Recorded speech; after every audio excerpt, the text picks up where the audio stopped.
நிலையான புகழுக்குரிய தூய்மை மிகு நற்கருணைக்கு எல்லா காலமும் ஆராதனையும் புகழும் போற்றியும் மாட்சியும் உண்டாவ கடவது. அனைவரும் கரங்களை மேலே உயர்த்தி பிரைஸ் தி லார்ட். நம்பிக்கையோடு எல்லாரும் கரங்களை மேலே உயர்த்தி சொல்லுங்க, price the Lord, Praise the Lord. Hallelujah, Hallelujah. Hallelujah, Hallelujah. Hallelujah, Hallelujah. ஆண்டவருக்குள் பிரியமான சகோதர சகோதரிகளே, எல்லாரும் எப்படி இருக்கிறீங்க? சத்தமே இல்லப்பா, எல்லாரும் எப்படி இருக்கிறீங்க?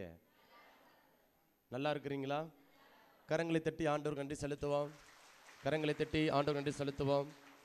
பிரியமானவர்களே, இன்றைக்கு நாம் பல தேவைகளோடு விண்ணப்பங்களோடு நாம் வந்திருக்கிறோம். விவிலியம் வச்சிருக்கிறவங்க எடுத்து வாசிங்க. திருப்பாடல் 55 இறை வார்த்தை 22 எடுத்து வாசிங்க. திருப்பாடல் 55 இறை வார்த்தை 22. ஆண்டவர் மேல் உன் கவலையை போட்டுவிடு, அவர் உனக்கு ஆதரவளிப்பார். அவர் நேர்மையாளரை ஒருபோதும் வீழ்ச்சியுற விட மாட்டார். Price the Lord. எல்லாரும் கரங்களை மேலே உயர்த்தி பிரைஸ் தி லார்ட், ஹalleluya, ஹalleluya. இப்போ எல்லாரும் அப்படி பக்கத்தில் உள்ள கையை பிடிங்க, கையை பிடிங்கப்பா. நான் சொல்லுங்க.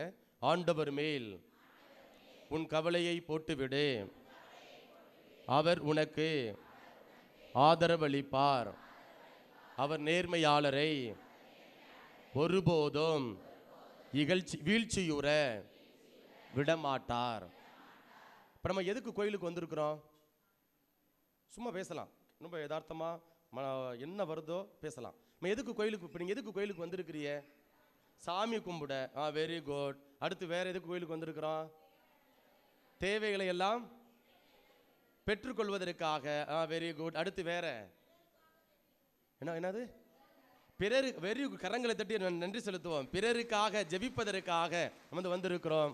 Very good. அடுத்து வேற எதுக்காக வந்திருக்கிறோம்? நன்றி சொல்ல வந்திருக்கிறோம். Very good. அடுத்து வேற?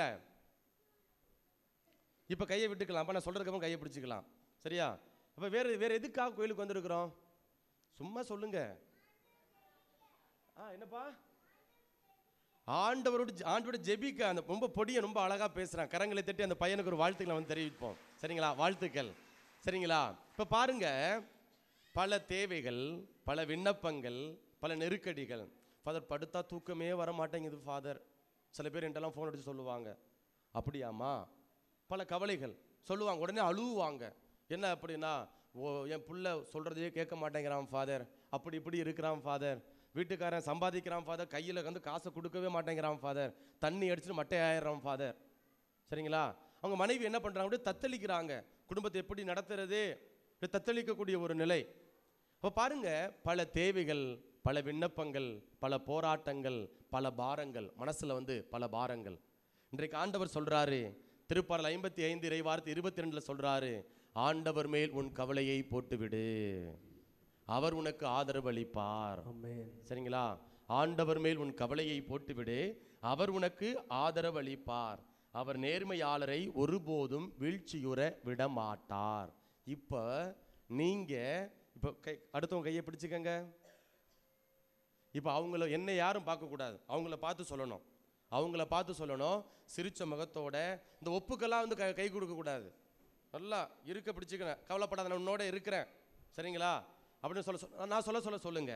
ஆண்டவர் மேல் உன் கவலையை போட்டுவிடு, அவர் உனக்கு ஆதரவளிப்பார். அவர் நேர்மையாளரை வீழ்ச்சியுற விடமாட்டார். அப்படியே கண்களை மூடுங்க. கையை பிடிச்சிக்கோங்கப்பா. கையை பிடிச்சிட்டு கண்களை மூடுங்க. இப்போ யாரு கையை நீங்க பிடிச்சிருக்கிறீங்களோ அவங்களுக்காக ஜெபம் பண்ணுங்க. ஒருவேளை சொந்தக்காரவங்க, ஊருக்காரங்க, உறவுக்காரங்க, நண்பர்கள், யார் வேண்டுமானாலும் இருக்கலாம். இப்போ நீங்க அவங்களுக்காக ஜெபம் பண்ணணும். அவங்களுக்காக ஜெபம் பண்ணி அவங்க குடும்பத்தை ஆசீர்வதிங்க. ஆண்டவரே, அந்த சகோதரனுடைய கவலையெல்லாம் போக்குங்க. ஆண்டவரே, அவங்க வீழ்ச்சி வர விடாதீங்க, அவமானத்துக்கு உள்ளாக்காதீங்க. அவங்களுடைய விண்ணப்பங்களை எல்லாம் நிறைவேற்றி தாங்க ஆண்டவரே அப்படின்னு சொல்லி அவங்களுக்காக ஒரு சில மணித்துளிகள் நீங்கள் வந்து ஜெபம் பண்ணுங்க. நீங்கள் பிறருக்காக ஜெபிக்கின்ற பொழுது இரட்டிப்பான நன்மைகளை, ஆசீர்வாதங்களை நீங்கள் வந்து பெற்றுக்கொள்கிறீர்கள். யோபு புத்தகத்தில் அதிகாரம் 42 இறை வார்த்தை 10 நாம் வந்து வாசிக்கின்றோம். அதனால இந்த நேரத்தில் ஆண்டவர்கிட்ட அப்படியே கேளுங்க, ஆண்டவரே அந்த சகோதரனை அந்த சகோதரியை ஆசீர்வதிங்க அப்படின்னு சொல்லி கேளுங்க. இப்போ நான் சொல்ல அவங்கள பார்த்து சொல்லுங்க, ஆண்டவர் மேல். அவங்க யார் கையை பிடிச்சிருக்கீங்களோ அவங்கள பாருங்கப்பா, சிரிச்ச முகத்தோட இப்போ சொல்லுங்க, ஆண்டவர் மேல் உன் கவலையை போட்டுவிடு, அவர் உனக்கு ஆதரவளிப்பார், அவர் நேர்மையாளரை வீழ்ச்சியுற விடமாட்டார். அப்படியே சிலுவை அடையாளம் போடுங்க, அவங்களுக்கு நெத்தியில சிலுவை அடையாளம் போடுங்க, சும்மா போடுங்க, நெத்தியில சிலுவை அடையாளம் போடுங்க. சின்னவங்களா இருந்தாலும் பிரச்சனை இல்லை. அப்படியே கரங்களை தட்டி ஆண்டவர் நன்றி செலுத்துங்க. Price the Lord. கரங்களை மேலே உயர்த்தி பிரைஸ் தி லார்ட். ஹல்லேலூயா, ஹல்லேலூயா. பிரியமான சகோதர சகோதரிகளே, இன்றைக்கு நாம் வந்து நமக்கு ஒரு உதாரணம், நம்ம எல்லாருமே இந்த அருளடையாளத்தை பெற்று இருக்கிறோம். திருமுழுக்கில் ஞானஸ்நானம் எல்லாருமே வாங்கியிருக்கிறோமா இல்லையா? வாங்கியிருக்கிறோமா இல்லையாப்பா? வாங்கியிருக்கிறீ தானே? வாங்கியிருக்கிறீங்களா இல்லையா? சரி, இந்த திருமுழுக்கில் என்னென்ன அடையாளங்கள் பயன்படுத்தப்படுகிறது?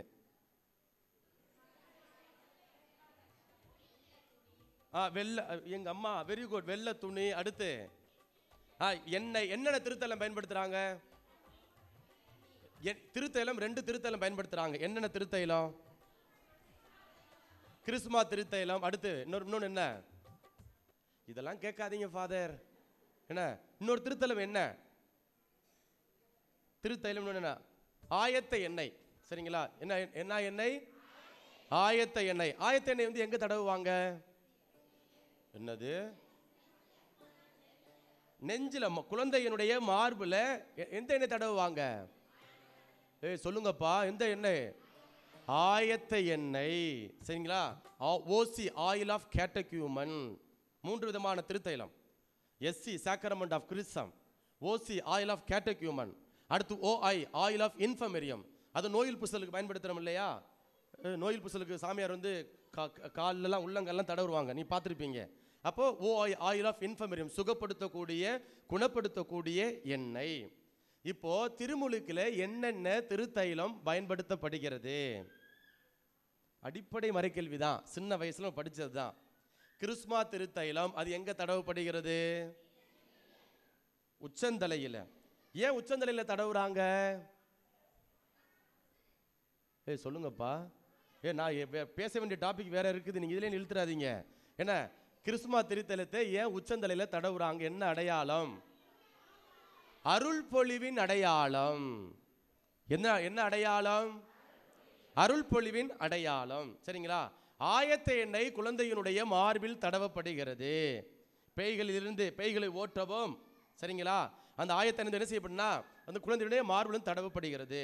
சரி, இப்ப வெள்ளை துணி பயன்படுத்துறாங்க, அடுத்து எண்ணெய் பயன்படுத்துறாங்க, அடுத்து வேற என்ன அடையாளங்கள் இருக்கிறது? தண்ணீர், வெரி குட். அடுத்து மெழுகுபத்தி, வெரி குட். அடுத்து வேற என்ன? ஞான பெற்றோர். சரிங்களா? அப்ப 5 அடையாளங்கள் பயன்படுத்தப்படுகிறது. எத்தனை அடையாளங்கள் பயன்படுத்தப்படுகிறது? 5 அடையாளங்கள் பயன்படுத்தப்படுகிறது. 1 தண்ணீர், 2வது வந்து எண்ணெய் திருத்தைலம், 2 திருத்தலங்கள் பயன்படுத்தப்படுகிறது. 3வது வந்து என்ன பண்றோம் அப்படின்னா நமக்கு வந்து ஞான பெற்றோர் வந்து இருக்கிறாங்க.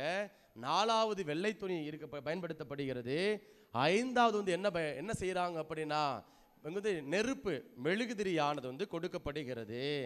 இப்ப ஃபாதர் ஞானஸ்நானம் கொடுக்கிறப்ப ஒரு வார்த்தை சொல்லி அது அந்த அந்த மெழுகுதிரி வந்து கொடுப்பாங்க. அது என்ன வார்த்தை சொல்லுவாங்க?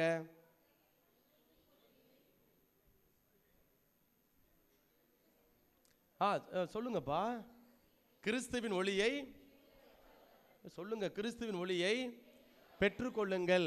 இப்ப சொல்லுவாங்க பாருங்க, பெற்றோர்களே, ஞானத்தாய் தந்தையரே, உங்களிடம் அணையாது காக்கும் பொருட்டு இந்த ஒளி ஒப்படைக்கப்படுகிறது.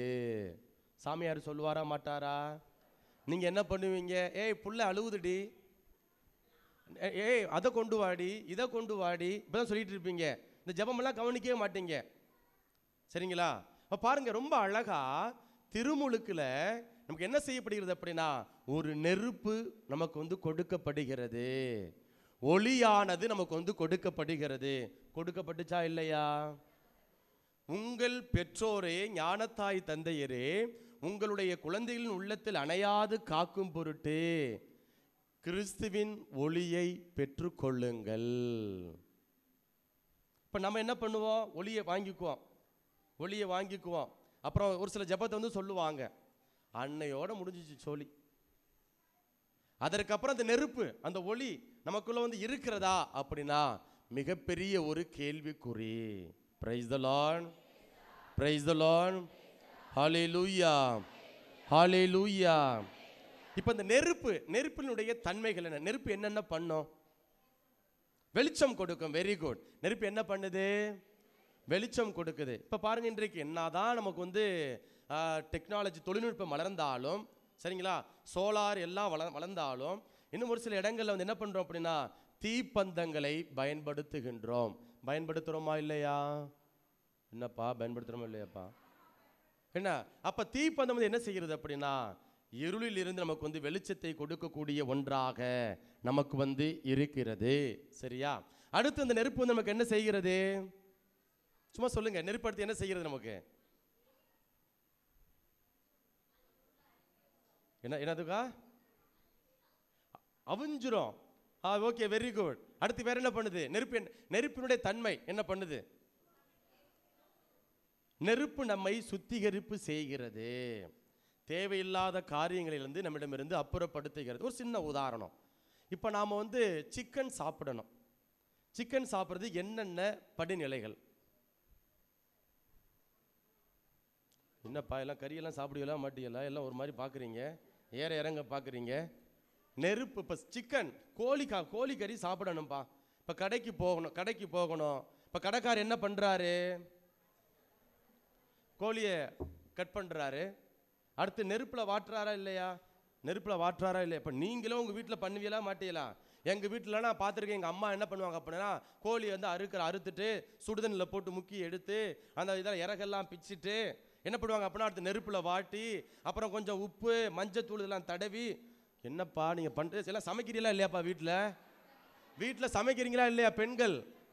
எல்லாம் பெண்கள்லாம் உட்காந்துருக்கு, சமைக்கிறீங்களா இல்லையா? என்னமோ நீங்கள் ஒரு மாதிரி பார்க்குறீங்க, சாமியார் நல்லா சமைப்பார் போல அப்படி நீங்கள் பார்க்குறத பார்த்தா அப்படி இருக்குது.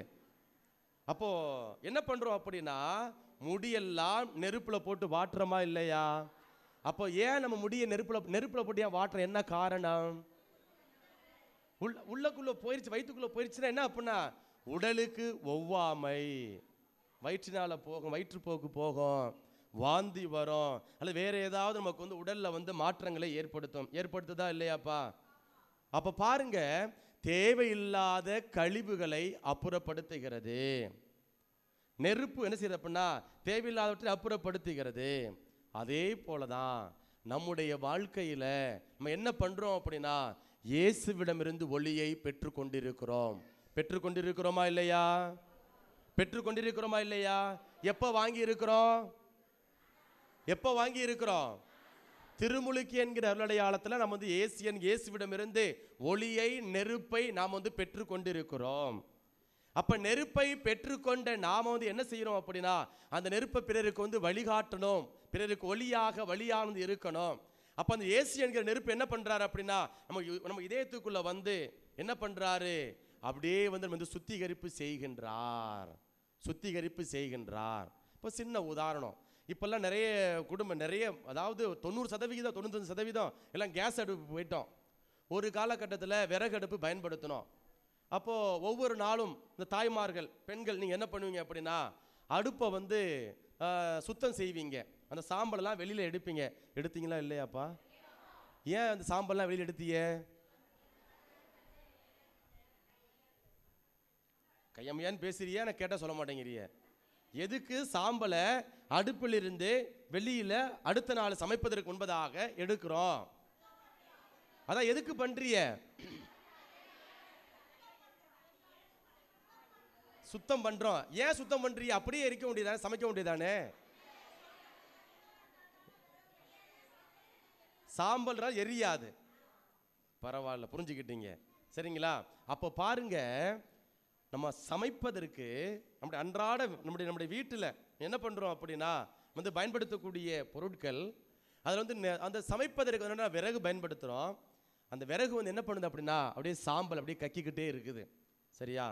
அப்போ நம்ம என்ன பண்ணுறோம், அடுத்த நாள் என்ன பண்ணுறோம் அப்படின்னா, இந்த சாம்பல் இருந்துச்சு அப்படின்னா விரைவாக வந்து எரியாது, பற்றாது, சமைப்பதற்கு வந்து நேரமாகும், தாமதமாகும். அப்போ நம்ம வேலைகளுக்கு வந்து குறிப்பிட்ட நேரத்தில் வந்து வேலைக்கு போக முடியாது. என்ன செய்கிறோம் அப்படின்னா, நம்ம உணர்ந்து எளிதில் சமைப்பதற்கு தேவையில்லாத கழிவுகளை நாம் வந்து அப்புறப்படுத்துகின்றோம். அப்புறப்படுத்துகிறோமா இல்லையாப்பா? Praise the Lord, praise the Lord. அப்போ பாருங்க, இந்த நெருப்பு என்ன செய்யுது அப்படின்னா நம்மை சுத்திகரிப்பு செய்கிறது. இயேசு நம்ம உள்ளத்துக்குள்ள வந்துட்டார் அப்படின்னா, உள்ளத்துக்குள்ள வந்த உடனே தேவையில்லாத காரியங்களை அப்புறப்படுத்துகின்றார்.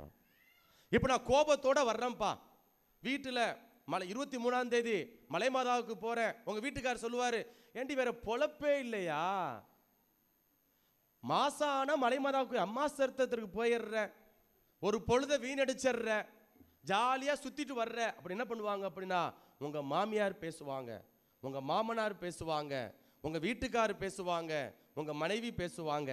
நீங்க என்ன பண்ணுவீங்க? கோபத்தோட சண்டை போட்டு வருவீங்க.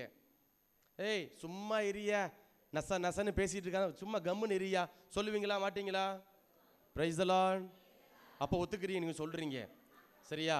என்ன அப்ப பாருங்க, என்ன பண்றோம் அப்படின்னா கோபத்தோட வர்றோம் கோயிலுக்கு, கோபத்தோட வர்றோம், வீராப்போட வர்றோம், வன்மத்தோட வர்றோம், பழிவாங்கக்கூடிய எண்ணத்தோட வர்றோம், பழிவாங்கக்கூடிய எண்ணத்தோட வர்றோம்.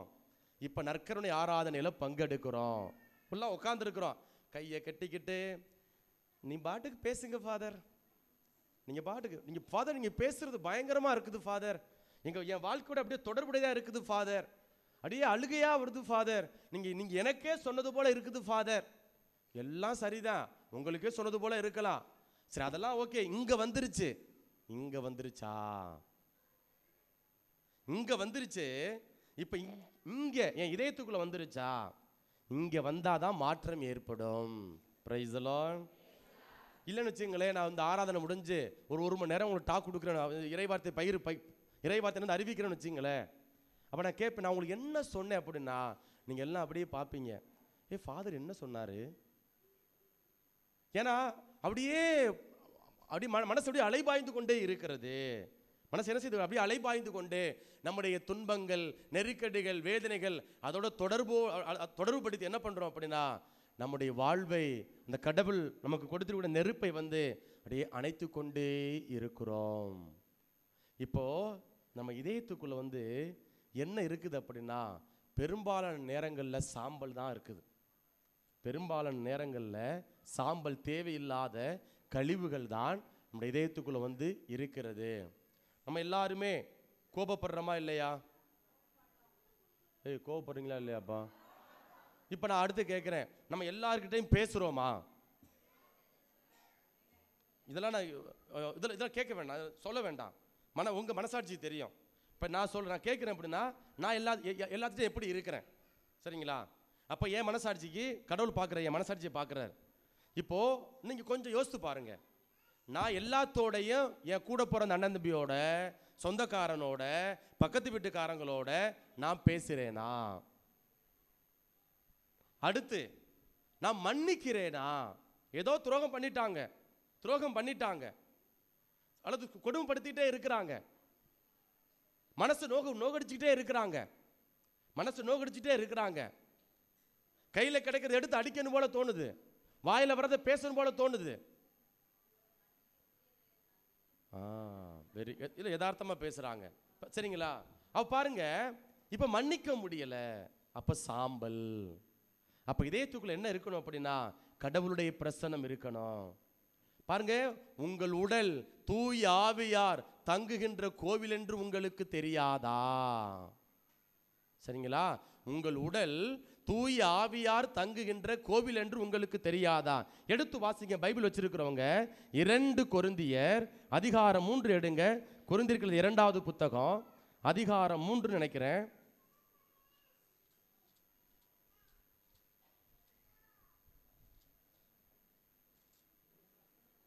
இந்த ஒரு நிமிஷம் வந்துடுறேன்.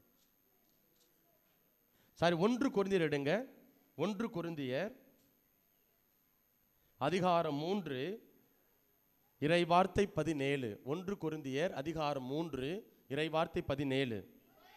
ஒருவர் கடவுளின் கோவிலை அழித்தால் கடவுள் அவரை அழித்து விடுவார். ஏனெனில் கடவுளின் கோவில் தூயது, நீங்களே அக்கோவில். அப்ப நாமெல்லாம் யாரு? நம்மளாம் யாருப்பா? சத்தமா சொல்லுங்கப்பா. நம்மளாம் யாரு? கோயிலுக்குள்ள யாரு இருக்கணும்? கோயிலுக்குள்ள யாரு இருக்கணும்? கடவுள் இருக்கணும். இப்ப நம்ம இந்த உடம்புக்குள்ள, இந்த மனசுக்குள்ள யாரு இருக்கணும்? யாரு இருக்கணும்? கடவுள் இருக்கணும். இப்ப கடவுளுடைய கோவில் தூயது.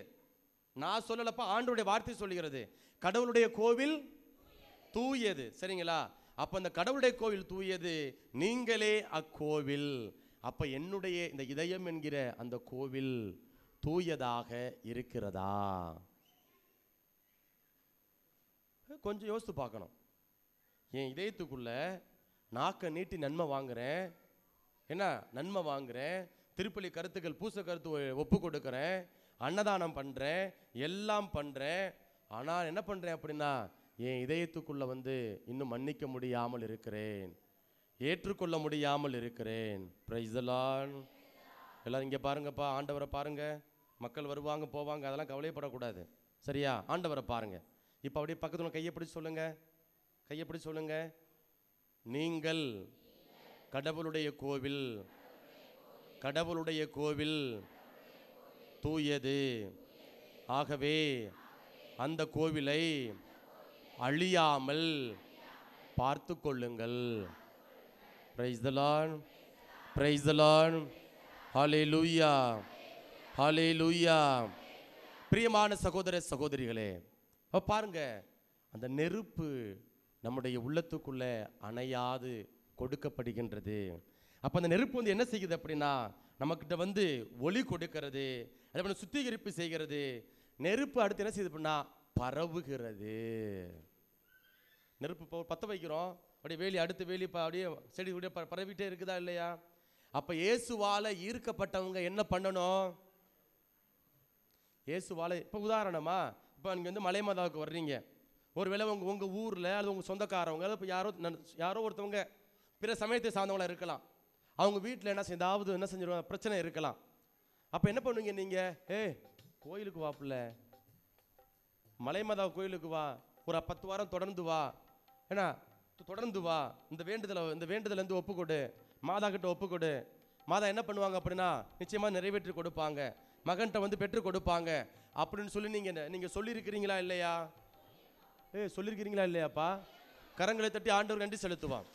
இதுதான் நெருப்பு, இதுதான் நெருப்பு. சரிங்களா? இப்ப இந்த இடத்துல இந்த கோயிலுக்கு நீங்க வர்றீங்க, இந்த திருத்தலத்துக்கு நீங்க என்ன பண்றீங்க அப்படின்னா, மாதா கிட்ட வேண்டுறீங்க, ஆண்டவர்கிட்ட வேண்டுறீங்க.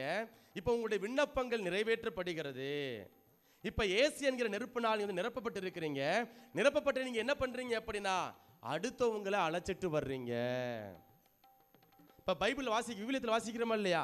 சொல்றாங்க, பேதுரு சொல்றாரு, நாங்கள் கண்டதையும் கேட்டதையும் எங்களால் அறிவிக்காமல் இருக்க முடியாது. அப்ப இயேசு கிட்ட 3 ஆண்டுகள் பயணிச்சாங்க, இயேசுவோட 3 ஆண்டுகள் பயணிச்சாங்க. அப்ப அவங்க என்ன பண்றாங்க அப்படின்னா, அவங்க எதை பெற்றுக்கொண்டார்களோ அதை அவர்கள் வெளிப்படுத்துகிறார்கள். நெருப்பு. இப்ப நம்மகிட்ட நெருப்பு இருக்குது. இப்ப ஒரு சின்ன உதாரணம், உங்க பிள்ளைங்களுக்கு நீங்க கெட்ட வார்த்தை பேச கற்றுக் கொடுத்தீங்களா? சும்மா சொல்லுங்கப்பா. திருட கற்றுக் கொடுத்தீங்களா? பொய் சொல்ல கற்றுக் கொடுத்தீங்களா? ஆனா எப்படி அவங்க உங்க பிள்ளைங்க நீங்க பேசுற மாதிரியே பேசுறாங்க. எப்படி? அவங்க பேசுனதை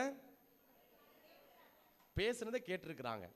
அப்போ உங்க பிள்ளைங்க உங்க வீட்டில் எதை கண்டார்களோ, எதை கேட்டார்களோ, எதை அனுபவித்தார்களோ அதை என்ன பண்றாங்க அப்படின்னா பிறருக்கு அறிவிக்கிறார்கள். Price the Lord. இப்போ இது நடக்குதா இல்லையா?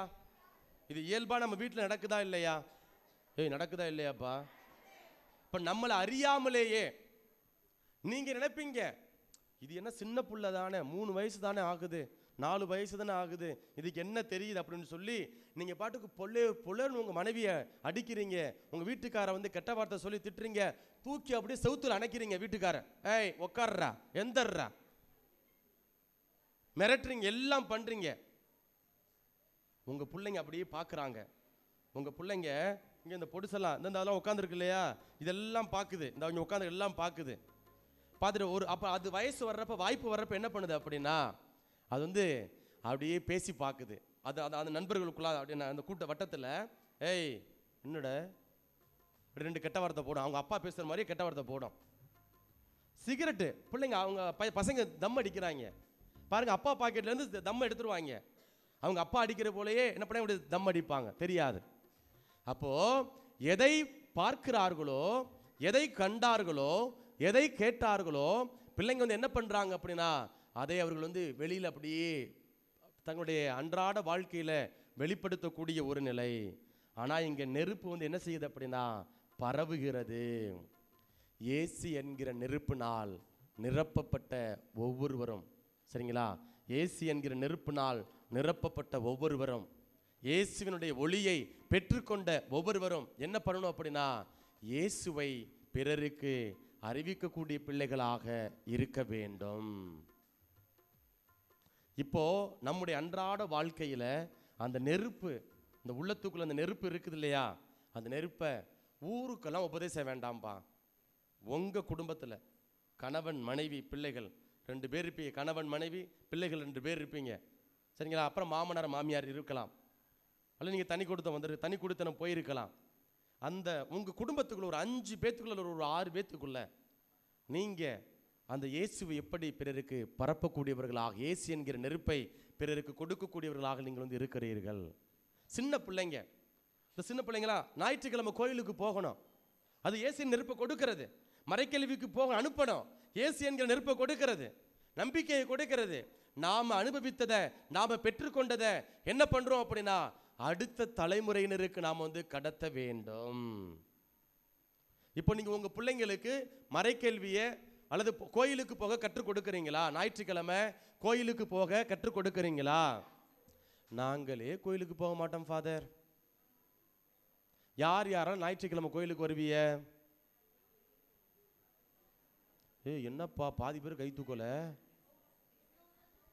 என்னது? சரி, இப்ப பாருங்க, நாம் பெற்றுக்கொண்டதை அடுத்த தலைமுறையினருக்கு, உங்க பிள்ளைங்களுக்கு, பிள்ளைகளின் பிள்ளைகளுக்கு நீங்க வந்து என்ன பண்ணணும் அப்படின்னா இயேசு என்கிற நெருப்பை பிறருக்கு நாம வந்து கொடுக்க வேண்டும். அதான் பரவுதல், சரியா? அடுத்து என்ன செய்யுது, இந்த நெருப்பு என்ன செய்யுது அப்படின்னா அணைக்க வைக்கப்படும். இயேசு என்கிற நெருப்பு அணைக்க வைக்கப்படும். இப்போ நம்ம அதாவது நெருப்பு ஓவரா போறப்ப கொஞ்சம் தண்ணி தெளிப்பாங்களா இல்லையா? ஏன் தண்ணி தெளிக்கிறாங்க? அணையணும், அனல் ஓவரா வருது, என்ன செய்யறோம் அப்படின்னா தண்ணி தெளிப்பாங்க. இப்போ அதே போலதான் இப்போ நம்ம நல்லவங்களா இருக்கிறப்ப, நேர்மையா இருக்கிறப்ப, உண்மையா இருக்கிறப்ப, இயேசுவுக்கு வந்து சாட்சியம் பகரக்கூடிய நல்ல குடும்பமா இருக்கிறப்ப நம்மீது அவதூறுகள் பரப்பப்படும். இப்போ நீங்க இன்னைக்கு 23ஆம் தேதி எல்லா ஊர்ல சொல்லப்போ உங்க ஊர்ல பார்த்துருப்பாங்க, பஸ் ஸ்டாண்ட்ல நிக்கிறப்ப அல்லது வண்டியை விட்டு வீட்டை விட்டு கிளம்புறப்ப கிளம்பிட்டா 23ஆம் ஆச்சுன்னா வந்து வேலையும் சொல்லியுமா கிளம்பிட்டாங்க. இவங்க வந்து வீட்டில் ஒழுங்கா இல்லை, பக்கத்து வீட்டுக்காரன் ஒழுங்கா பேச மாட்டேங்கிறான், ஊரில் ஒத்துமையா இல்லை, இவன் வந்து கோயிலுக்கு போறானா. சொல்லுவாங்களா மாட்டாங்களா? சொல்லுவாங்களா மாட்டாங்களாப்பா? நம்மளே பேசவும் மாட்டோமா? நம்மளே பேசுவோமா இல்லையா? அப்ப பாருங்க, நெருப்பு. இப்போ எனக்குள்ள ஒரு சின்ன உதாரணம். இப்போ நான் வந்து சாமியாரா, நல்ல சாமியாரா இருக்கிறேன், இப்பயும் நல்ல சாமியார் தான்ப்பா, என்ன நல்லா இருக்கிறேன்னு வச்சுக்கோங்களேன். உங்கள்கிட்ட கெடுபடியா இருக்கிறேன், இல்லைம்மா நீங்கள் இப்படி பண்ணதெல்லாம் தப்புன்னு சொல்கிறப்ப நீங்கள் வெளியில் போய் என்னை பிடிக்கலன்னு வச்சுக்கோங்களேன், இந்த சாமியார் இருக்கிறாருல்ல அவர் பார்வையே சரியில்லைங்க சொல்லுவீங்களா மாட்டீங்களா? அவர் பேச்சு ஒரு மாதிரி பேசுகிறாருங்க சொல்லுவீங்களா மாட்டீங்களா? சும்மா சொல்லுங்கப்பா. எத்தனை பேர் எப்படி பேசுவோம் நம்ம சாமியாரை பற்றி? என்ன, அவர் பேச்சே சரியில்லைங்க. கார் எடுத்துகிட்டு எங்கேயோ போகிறாருங்க, தினையிலும் கார் எடுத்துகிட்டு எங்கேயோ போகிறாருங்க. சாயந்தரம் 6 மணி ஆச்சுன்னா அப்புறம் அடுத்த நாள் தாங்க திரும்பி வர்றாரு. பேசுகிறோமா இல்லையா? Price the Lord. அப்போ ஒத்துக்கிறிய, பேசுறிய, சாமியாரை பற்றி பேசுகிறீங்க, சரிங்களா? இப்போ நேர்மையாக இருக்கிறப்ப, உண்மையாக இருக்கிறப்ப நீங்கள் சாமியாரை அவருக்கு அந்த ஒரு ஆர்வம், நற்செய்தியை பரப்பணும்ப்பா, நல்ல மக்களை வழி நடத்தணும்ப்பா, மக்களை முன்னேற்றத்துக்கு கொண்டு போகணும்ப்பா, எல்லாம் நிறைய பக்த சபையில் இயக்கங்களை குழுக்களை உருவாக்கணும்ப்பா, இந்த பங்கை அப்படியே ஒரு முன்னோடியான பங்கை உருவாக்கணும்ப்பா, மறைமாவட்டத்திலே ஒரு சிறந்த பங்கை உருவாக்கணும்ப்பா அப்படின்னு சொல்லி இருக்கிறப்ப ஊரில் 4 பேர் கட்டையை போடுவாங்க. என்ன சாமியார், ஏய் ஊருனா. இப்போ நான் அடுத்த கேள்வி, ஊரா சாமியார்னு வரப்ப நீங்கள் யாருக்கு சப்போர்ட் பண்ணுவீங்க? ஒத்துக்கிட்டீங்க. ஊரா சாமியார் என்னப்பா அதிகபட்சம் 5 வருஷம் இருப்பார், அடுத்த ஒரு பொழப்பை பார்த்து வேறு இடத்துக்கு போயிடுவார். நமக்கு ஊர் முக்கியம். அந்த ஊர் தலைவர் அல்லது ஊர் முக்கியஸ்தர் நல்லது பண்ணுறாங்களோ கெட்டது பண்ணுறாங்களோ பகச்சிக்க கூடாது. நினைக்கிறோமா இல்லையா? நினைக்கிறோமா இல்லையாப்பா? அப்போ யார் அந்தல்ல உடுவிய? யார் அந்தல்ல உடுவிய? யார் பெத்த பிள்ளையோ, யார் பெத்த பிள்ளையோ, எந்த ஊரில் பிறந்தவனோ, என்ன இவன் இந்த சாமியார் நம்ம ஊருக்கு நல்லது. ஆனால் சொல்லுவீங்க, பாவண்டி சாமியார். ஏன் இந்த ஊர் தலைவர்லாம் இப்படி இருக்கிறாங்க, இந்த ஆம்பளைங்களாம் எப்படி இருக்கிறாங்க அப்படின்னு உங்களுக்குள்ளே பேசிக்குவீங்க. ஆனால் இதுக்கு என்ன பண்ண மாட்டீங்கன்னா குரல் கொடுக்க மாட்டீங்க. குரல் கொடுப்பீங்க? நீங்கள் குரல் கொடுப்பீங்களா? கொடுப்பீங்களாப்பா? இதுதான் நெருப்பு அணைய வைக்கப்படுகிறது. Price the Lord. கரங்களை மேலே உயர்த்தி பிரைஸ் தி லார்ட். ஹல்லேலூயா, ஹல்லேலூயா. இந்த நெருப்பு இப்படிதான் அணைய வைக்கப்படுகிறது. அடுத்தவனுக்காக வாழ்வது, அடுத்தவங்களை திருப்திப்படுத்துவது. இப்படி என்ன பண்றோம் அப்படின்னா, பெரும்பாலான நேரங்களில் நானும் சரி நீங்களும் சரி என்ன பண்ணிக்கிட்டு இருக்கிறோம் அப்படின்னா, அடுத்தவருக்காக வாழ்வது, உள்ளத்துக்குள்ள ஒரு விதமான கவலைகளோடு பாரத்தோடு வாழ்வது. இப்படி எதிர்மறையான சிந்தனைகள் வழியாக நமக்கு கொடுக்கப்பட்ட நெருப்பானது அணைய வைக்கப்படுகிறது. இது ஒரு உதாரணம். அடுத்த உதாரணம், எப்படி நம்முடைய இதயத்துக்குள்ள வெறுமனே சாம்பலாக இருக்குது, வெறுமனே கவலைகளாக இருக்கிறது அப்படின்னா, ஒரு சின்ன ஒரு நடந்த சம்பவம். கணவன் மனைவி 2 பிள்ளைகள் எல்லாம் என்ன பண்ணுறாங்க அப்படின்னா, நல்ல வேலை பார்க்கக்கூடியவங்க. மனைவி வீட்டில் இருக்கிறாங்க, இந்த கணவன் தன்னுடைய பிள்ளைகளோட காரில் வெளியில் கூட்டி போயிட்டு வர்றாரு. போகிற இடத்துல விபத்து, 3 பேருமே ஸ்பாட் அவுட். 3 இளம் தம்பதியினர், 35 வயசுக்குள்ளே தான் இருக்கும், 35 வயசுக்குள்ளே தான் இருக்கும். அந்த அந்த அந்த அந்த கணவனுக்கு 35 அது கீழே தான் இருக்கணும். அப்போ அந்த மகள், அந்த மனைவி அவருக்கு 30 அந்த மாதிரி அந்த ஏஜ் தான். இப்போது அவங்க அருங்குடை கூட்டிகிட்டு வர்றாங்க. என்ன நான் என்ன சொல்லி அவங்களுக்கு ஆறுதல் சொல்ல முடியும் சொல்லுங்கள்? கணவன் மனைவி, அதாவது 2 பிள்ளைகள், 2மே ஆம்பளை பிள்ளைங்க, ஸ்பாட் அவுட், இறந்துட்டாங்க. அவங்க ஒரு பித்து பிடிச்சி போனாப்புல அந்த அந்த சகோதரி இருக்கிறாங்க. அப்படியே ஒரே அழுக. நான் அவங்களுக்கு என்ன சொல்லி நான் ஆறுதல் கொடுப்பது? என்னால் ஒன்றுமே செய்ய முடியல. அவங்கள அழுதான் வச்சேன். அழுதுகிட்டே இருந்தாங்கன்னா, அக்கா கவலைப்படாதீங்க, அதுக்கு மேலே என்ன செய்யறது? ஆண்டவர் கடவுள் உங்களோட இருக்கிறாரு. அப்போ அந்த அக்கா கேட்குறாங்க, நான் கடவுளுக்கு என்ன துரோகம் பண்ணேன்? கோயிலுக்கு போகிறோம், கோயிலுக்கு தேவையான நன்கொடைகளை கொடுக்குறோம், எல்லாம் செஞ்சோமே, குருக்களை நாங்கள் தாங்கணுமே, குருக்களுக்கு தேவையான காரியங்களை செஞ்சோமே, இப்போ என் வாழ்க்கை இப்படி நிற்கதியாகி போய்விட்டுச்சு, ஒரே நேரத்தில் 3 பேரை இழந்துட்டேனே. அப்போ அவங்க என்ன பண்ணுறாங்க அப்படின்னா, நான் இனிமேல் கோயிலுக்கு வந்தா என்ன வராட்டி என்ன, அந்த கடவுள் எங்கே போயிட்டாரு? இப்படி பல நேரங்கள் என்ன செய்யுது அப்படின்னா, நம்முடைய வாழ்வில் அந்த நெருப்பு இயேசுவிடமிருந்து பெற்றுக்கொண்ட அந்த நெருப்பானது அணைய வைக்கப்படுகிறது. கோபத்தோட இருக்கிறோம், எவ்வளவு நாளோட நம்ம வீராப்போட இருக்கிறோம். கொஞ்சம் யோசித்து பாருங்க, எவ்வளவு நாள் பேசாம இருக்கிறோம், மன்னிக்க முடியாமல் இருக்கிறோம், மனக்காயங்கள். 5 வருஷத்துக்கு முன்னாடி ஒரு நிகழ்வு நடந்திருக்கும், 5 வருஷத்துக்கு முன்னாடி நிகழ்வு நடந்திருக்கும். எல்லாத்துக்கும் இந்த பிரச்சனை இருக்குது. சாமியாருக்கும் இந்த பிரச்சனை இருக்குது, மக்களுக்கும் இந்த பிரச்சனை இருக்குது. இப்போ ஒரு உதாரணமா, இந்த அம்மா இருக்கிறாங்க, இந்த அம்மா என்னை குறுகுறுன்னு பார்த்துட்டு இருக்கிறாங்க. இப்போ இந்த அம்மா என்ன பண்ணுறாங்க அப்படின்னா, நான் வந்து இப்படி திட்டிடுறேன், இந்த அம்மா நான் திட்டிடுறேன். இப்போ திட்டினதுக்கப்புறம் இந்த அம்மா என்ன பண்ணுறாங்க, என்னையும் திட்டிடுறாங்க. இப்போது நான் என்ன பண்ணுறேன் அப்படின்னா, மனசுக்குள்ளே அப்படி வச்சுக்கிட்டே இருக்கேன். நான் வாய்ப்புக்காக காத்து கொண்டு இருக்கிறேன்.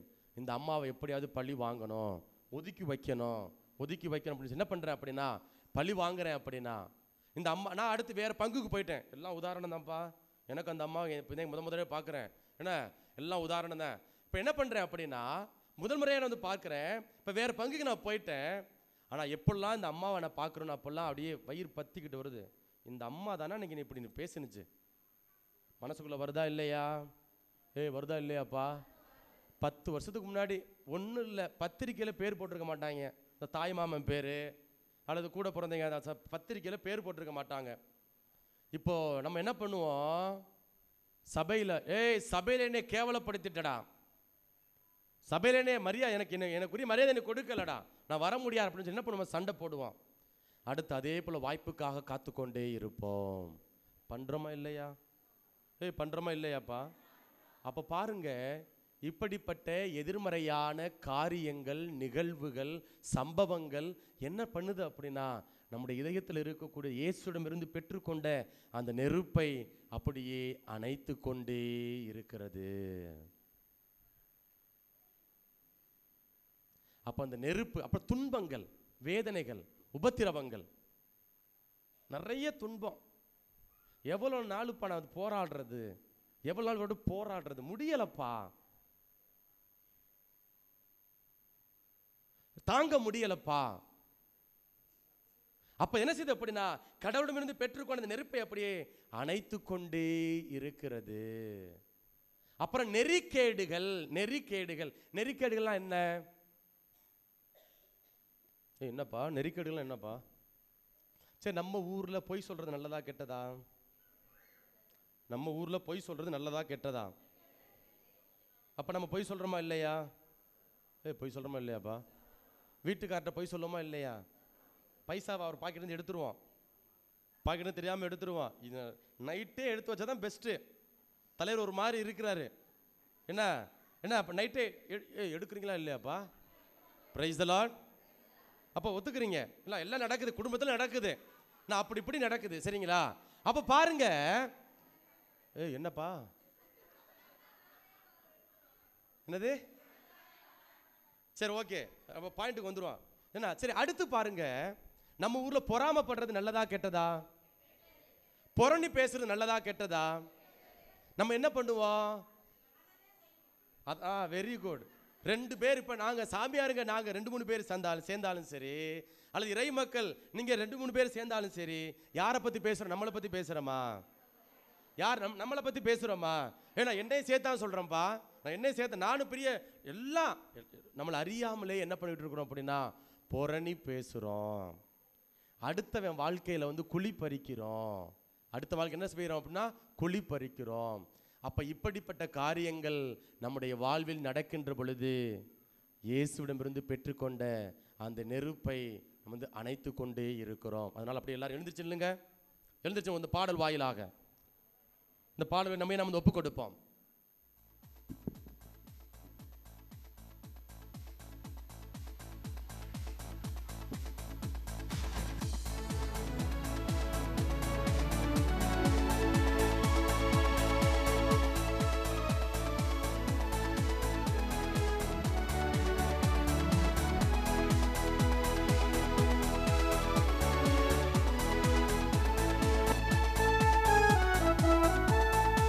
கரங்களை தட்டி வல்லமையோடு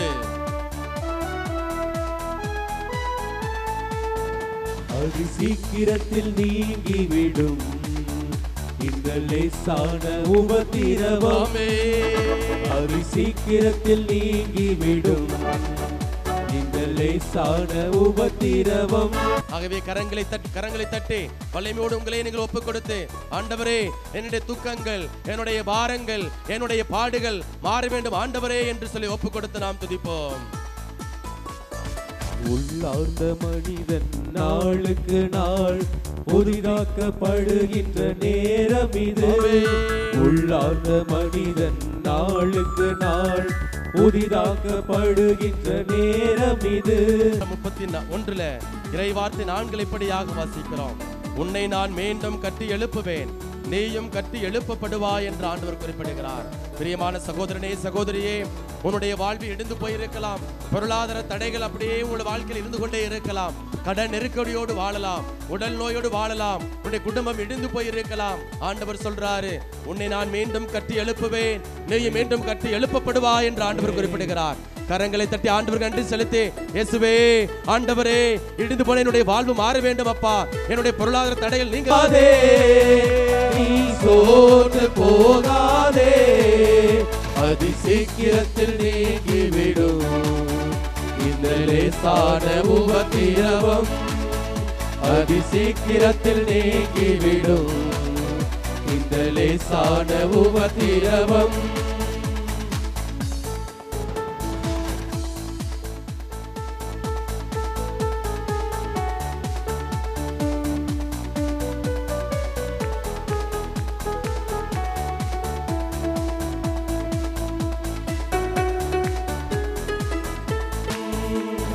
சோர்ந்து போகாதே, நீ சோர்ந்து போகாதே, சோர்ந்து போகாதே, நீ சோர்ந்து போகாதே, சோர்ந்து போகாதே, நீ சோர்ந்து போகாதே, சோர்ந்து போகாதே, நீ சோர்ந்து போகாதே. சோர்ந்து போவதில்லை, நாங்கள் சோர்ந்து போவதில்லை, சோர்ந்து போவதில்லை, நாங்கள் சோர்ந்து போவதில்லை, சோர்ந்து போவதில்லை, நாங்கள் சோர்ந்து போவதில்லை, ஹல்லேலூயா, சோர்ந்து போவதில்லை, நாங்கள் சோர்ந்து போவதில்லை. ஹல்லேலூயா, ஹல்லேலூயா, ஹல்லேலூயா, ஹல்லேலூயா, ஹல்லேலூயா, ஹல்லேலூயா. இயேசையா, இயேசுவே, இயேசுவே. நீ கரங்களை தட்டி ஆண்டவருக்கு நன்றி செலுத்துவோம். கரங்களை தட்டி, கரங்களை தட்டி உற்சாகத்தோடு அனைவரும் அமர்ந்து கொள்வோம், அனைவரும் அமர்ந்து கொள்வோம். அனைவரும் கரங்களை மேலே உயர்த்தி பிரைஸ் தி லார்ட், கரங்களை மேலே உயர்த்தி பிரைஸ் தி லார்ட். ஹல்லேலூயா, ஹல்லேலூயா. ஆண்டவருக்குள் பிரியமான சகோதர சகோதரிகளே, இயேசுவிடமிருந்து நாம் திருமுழுக்கு என்கிற அருளடையாளன் வழியாக அந்த நெருப்பை, ஒளியை நாம் பெற்றிருக்கிறோம். அந்த நெருப்பு பல நேரங்களில் என்ன செய்யப்படுகிறது அப்படின்னா, அது அணைக்கப்பட்டு கொண்டே இருக்கிறது. இப்போ அது எப்படியெல்லாம் அணைக்கப்படுது என்பதை குறித்து நாம் சிந்தித்து கொண்டிருக்கிறோம். நம்முடைய வாழ்வில் இருக்கக்கூடிய எதிர்மறையான காரியங்கள், எதிர்மறையான சிந்தனைகள், நம்முடைய மனசில் இருக்கக்கூடிய பாரங்கள் எல்லாம் என்ன செய்யுது அப்படின்னா, கவலைகள், அதெல்லாம் இந்த இயேசுவிடமிருந்து பெற்றுக்கொண்ட நெருப்பை அப்படியே அணைத்து கொண்டே இருக்கிறது. இப்போ எடுத்து வாசிங்க திருத்துதர் பணிகள் புத்தகம் அதிகாரம் 28 இறை வார்த்தைகள் 1 முதல் வாசிங்க. திருத்துதர் பணிகள் புத்தகம் அதிகாரம் 28 இறை வார்த்தைகள் 1 முதல். நாங்கள் கரை சேர்ந்த பின் அந்த தீவின் பெயர் மால்தா என்று அறிந்து கொண்டோம். அத்தீவினர் எங்களிடம் மிகுந்த மனிதநேயத்துடன் நடந்து கொண்டனர். மழை பெய்து குளிராயிருந்த காரணத்தால் அவர்கள் தீ மூட்டி எங்கள் அனைவரையும் அருகே அழைத்து சென்றனர். அடுத்து வாசிங்க 3வது வசனம். பவுல் சுள்ளிகளை பொறுக்கி சேர்த்து தீயில் போட்டபோது ஒரு விரியன் பாம்பு சூட்டின் மிகுதியால் வெளியே வந்து அவரது கையை பற்றி கொண்டது. அப்படி இருக்கலாம். இப்போ இந்த இறை வார்த்தையை நம்ம புரிஞ்சுக்கணும் அப்படின்னா திருத்துதர் பணிகள் புத்தகம் அதிகாரம் 27 நீங்க வாசிக்கணும். நீங்க தயவு செஞ்சு வாசிங்க. வீட்டில் போயிட்டு நேரம் இருக்கிறப்ப நீ என்ன செய்யணும் அப்படின்னா நீங்க அதிகாரம் 23 வாசிக்கணும். பவுலடியார் கைது செய்யப்படுகிறார். இயேசுவுக்காக நற்செய்திக்காக என்ன பண்றாரு அப்படின்னா அவர் பல இடங்களுக்கு நற்செய்தி அறிவிக்கிறாரு. அப்படி நற்செய்தி அறிவிக்கப்படக்கூடிய பவுலடியாருக்கு என்ன செய்யப்படுகிறது அப்படின்னா துன்பங்கள், நெருக்கடிகள், வேதனைகள் கொடுக்கப்படுகிறது. அப்போ கைது செய்யப்படுகிறார். அவர் என்ன செய்யணும் அப்படின்னா ரோமைக்கு கொண்டு போகணும். எங்கே கொண்டு போகணும்? எல்லாரும் என்னோட இருக்கிறீங்களாப்பா? பவுலடியார் இப்போ எங்கே கொண்டு போனவங்க? ரோமைக்கு கொண்டு போகணும், விசாரணைக்கு கொண்டு போகணும். அப்படி விசாரணைக்கு எப்படி கொண்டு போகிறாங்க அப்படின்னா அவங்க படகு கப்பல் வழியாக போகிறாங்க. அப்போ ஒரு இடத்துல இப்போ என்ன பண்ணுறாங்க அப்படின்னா கரை சேர்றாங்க. அப்போ அந்த இடத்துல கடவுளுடைய தூதர் என்ன பண்ணுறாரு பவுலடியாருக்கு தோன்றுறாரு. தோன்றி இதுக்கு மேலே பயணம் செய்யக்கூடாதுன்னு சொல்லு, போனீங்க அப்படின்னா அங்கே பிரச்சனை, அங்கே பாதிப்பு, புயல் வரும், பாதிப்பு வரும், விபத்து வரும் அப்படின்னு சொல்லி கடவுளுடைய தூதர் பவுலடியாருக்கு எச்சரிக்கை கொடுக்கிறார். இப்போ பவுலடியார் என்ன பண்ணுறாரு அப்படின்னா அங்கு கப்பலினுடைய மாலுமி இருக்கிறான் இல்லையா, படைய தலைவன் இருக்கிறான் இல்லையா, அவன்கிட்ட சொல்கிறார். அப்போ சொல்கிறப்ப அவன் என்ன பண்ணுறாரு அவருடைய பேச்சை கேட்கல. இந்த கப்பலுடைய மாலுமி பவுலடியாருடைய பேச்சை கேட்கல. மீறி என்ன பண்ணுறான் அப்படின்னா தங்களுடைய பயணத்தை தொடர்கிறார்கள். அப்படி தொடர்ந்து போகிறப்ப என்ன செய்யுது, மிகப்பெரிய புயல் அடிக்கிறது, மிகப்பெரிய புயல் காற்று அடிக்கிறது. அப்போது என்ன பண்ணுறாங்க, பயணத்துக்காக வைத்திருந்த அந்த கோதுமை, உணவுப் பொருட்கள், தானியங்கள் எல்லாவற்றும் என்ன பண்ணுறாங்க அப்படின்னா கடலுக்குள்ளே தங்களை காப்பாற்றிக் கொள்வதற்காக தூக்கி எறிகிறார்கள். இதெல்லாம் இந்த கதையெல்லாம் நிகழ்வெல்லாம் திருத்துதர் பணிகள் புத்தகத்தில் அதிகாரம் 27 நமக்கு கொடுக்கப்படுகிறது. இப்போ பவுலடியாருக்கு ஒரு பயம் வந்துருச்சு. இப்போ வேண்டுறாரு. இப்போ கடவுளுடைய தூதர் மீண்டுமாக சொல்கிறாரு, யாருக்கும் உயிர் சேதம் ஏற்படாது, யாருக்கும் உயிர் சேதம் ஏற்படாது, மாறாக பொருள் சேதம் மட்டும்தான் ஏற்படும் அப்படின்னு சொல்லி கடவுளுடைய தூதர் அங்கே பவுலடியாருக்கு சொல்கிறார். இதை அவங்க பவுலடியார் அங்கே மாலுமி கிட்ட சொல்கிறார். சரிங்களா? இந்த நிகழ்வு தான் இப்போ இந்த கப்பல் இருக்கு இல்லையா, இந்த எரிகின்ற நெருப்பு, அந்த அணையாது காக்கக்கூடிய நெருப்பை என்ன பண்ணாங்க அப்படின்னா இப்போ எப்படி அணைகிறது? இப்போ டேய் அமைதியாரு. இப்போ அந்த நெருப்பு என்ன செய்யுது அப்படின்னா அந்த கப்பல் ஒரு இடத்திலிருந்து இன்னொரு இடத்திற்கு அழைத்து செல்கிறது. சரியா? கப்பலுடைய வேலை என்ன? கப்பலுடைய வேலை பயன்பாடு என்ன? ஒரு இடத்திலிருந்து இன்னொரு இடத்துக்கு அழைத்து செல்கிறது.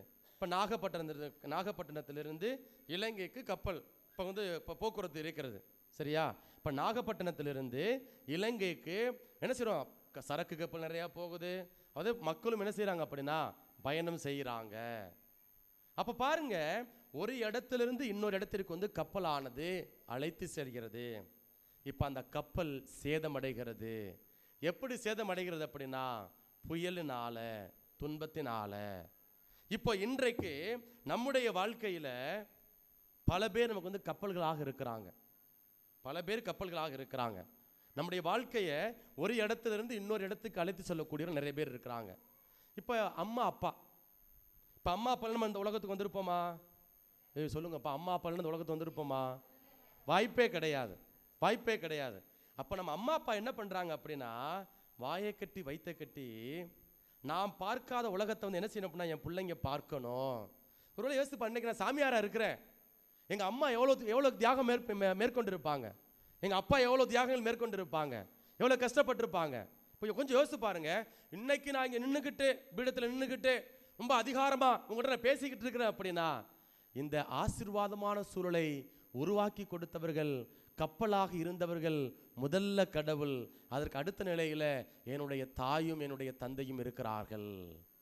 அதே போல தான் உங்களுக்கு என்ன பண்ணுறாங்க அப்படின்னா உங்களுடைய பெற்றோர்கள், நீங்கள் கஷ்டப்படலாம்ப்பா, நீங்கள் நெருக்கடியில் இருக்கலாம், உங்கள் வீட்டுக்கார் அப்படி இப்படி இருக்கலாம், ஆனால் உங்கள் அம்மாவுக்கும் அப்பாவுக்கும் நல்ல மனசு இருந்தது. அந்த நல்ல மனசு என்ன அப்படின்னா என் பிள்ளைக்கு நல்ல இடத்துல கல்யாணம் பண்ணி கொடுக்கணும். இப்போ நீங்கள் உங்கள் பிள்ளைங்களுக்கு ஆசைப்படுவீங்களா மாட்டீங்களா?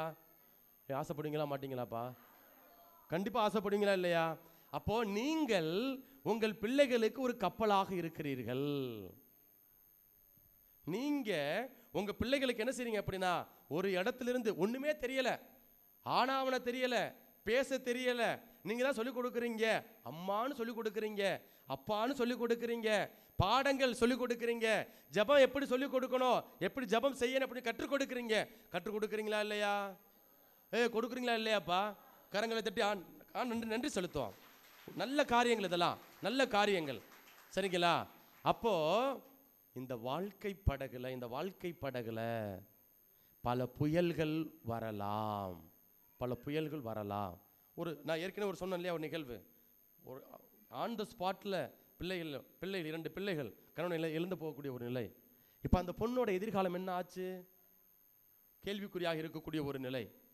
பணம் இருக்கலாம், அவங்க வேலை பார்க்குறாங்க, ஐடி துறையில் வேலை பார்க்குறாங்க, பணம் இருக்கலாம், ஆனால் வாழ்க்கையில் நிம்மதி இருக்குமா? சந்தோஷம் இருக்குமா? பணம் இருந்து என்ன செய்ய போறோம்? பாருங்க, அது ஒரு நிகழ்வு. அடுத்து இன்னொரு நிகழ்வு, திருமணமாகி ஒரே ஆண்டு தான், ஒரு ஆண்டு, அது 1.5 வருஷம் தான். எங்க தியானத்துக்கு வந்தவங்க, அருங்குடை இல்லத்தில் தியானத்துக்கு வந்தவங்க, அவங்க அந்த சகோதரி கவுன்சிலிங் நேரத்தில் என்கிட்ட பேசுறாங்க. ஃபாதர், என் வீட்டுக்கார் என்ன சொல்றேன், நான் பிறந்த குழந்தை 2 மாசம் 3 மாசம் தான் ஃபாதர், குடிச்சிட்டு பாட்டில் இடுப்பில் சொறிட்டு வர்றாரு, வண்டியில் வர்றாரு, விபத்து ஏற்படுகிறது, பாட்டில் உடைஞ்சு தொடையில் உள்ள நரம்பு கட் பண்ணிடுது, இப்போ நடக்க முடியலை ஃபாதர், என் வீட்டுக்கார் இப்போ நடக்க முடியாது ஃபாதர். இப்போ இந்த பிரச்சனைக்கு யாரு காரணம்? கடவுள் காரணமா? யாரு காரணம்? நாமளாகவே ஏற்படுத்திக் கொள்ளக்கூடிய ஒரு நிலை, புயல்கள். இப்போ அந்த சகோதரி இப்போ அவங்க என்ன பண்றாங்க அப்படின்னா, தன்னுடைய கணவனையும் பார்க்கணும், கை குழந்தையும் பார்க்கணும், குடும்ப பொருளாதாரத்தை மேம்படுத்தணும், முன்னேற்றத்துக்கு கொண்டு போகணும், கூலி வேலைக்கு போகக்கூடிய ஒரு நிலை. சரிங்களா? அப்போ இதெல்லாம் சின்ன சின்ன வாழ்க்கையில அவர்கள் எதிர்கொள்ளக்கூடிய சின்ன சின்ன தடைகள், போராட்டங்கள்.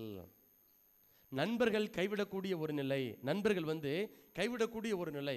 ஏமாத்திட்டாங்க, என் நண்பன் தான், என் ஃப்ரெண்டு தானே, இப்போ என்ன பண்ணுறேன் அப்படின்னா பணத்தை கொடுத்துட்டாங்க, 5 லட்சம் 10 லட்சம் பணத்தை கொடுத்துட்டாங்க.